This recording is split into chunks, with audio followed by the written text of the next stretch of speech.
अस्सलामुअलैकुम वरहमतुल्लाहि वबरकातुहू।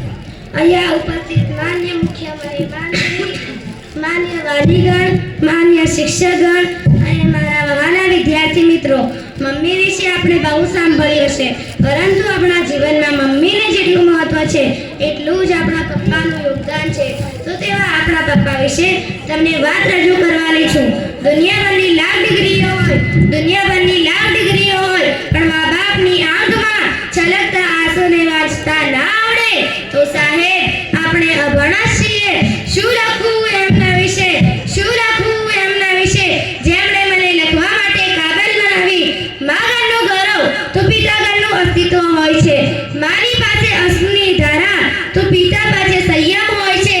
બે સમયનું ભોજન મા બનાવે છે, બે સમયનું ભોજન મા બનાવે છે, પણ જીવનભરના ભોજનની વ્યવસ્થા એક પિતા કરે છે. ક્યારેક જો ઠોકર લાગે છે તો આપના મોંમાંથી ઓહ માં એમ નીકળે છે, પણ રસ્તો પાર કરતા કોઈ ટ્રક પાસે આવીને બ્રેક મારે તો આપના મોંમાંથી ઓહ બાપરે એમ નીકળે છે.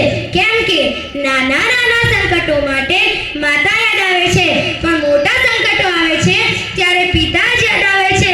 પિતા એ ઘટાદાર વૃક્ષ છે જેની શીતળ છાયા માં છે. બહારથી કઠિન, અંદરથી નરમ, હિંમત અને વિશ્વાસથી ભરપૂર.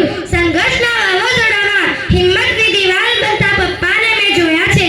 ચહેરા પર થાક હોવા છતાં, ચહેરા પર થાક હોવા છતાં અજાણ બની અમારી ખુશીઓ માટે હસતા હસતા રાત દિન મહેનત કરતા પપ્પાને મેં જોયા છે.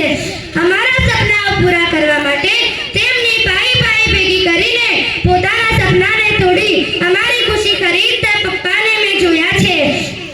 પરસેવાથી પોતાનો શર્ટ ભીના કરતા, એ જ પરસેવાથી અમારા કપડાં ખરીદતા, પોતાની પસંદ નાપસંદ કહેતા પપ્પાને મેં જોયા છે. પરિવારના સારથી બનતા જોયા છે. માણસ એક વિશેષતાઓ અને એવા સ્વરૂપે સર્જનહારને મેં જોયા છે. પોતાનો શોખ વર્ષોથી છોડી દીધા છે પૂરા કરવાના, પોતાનો શોખ વર્ષોથી છોડી દીધા છે પૂરા કરવાના.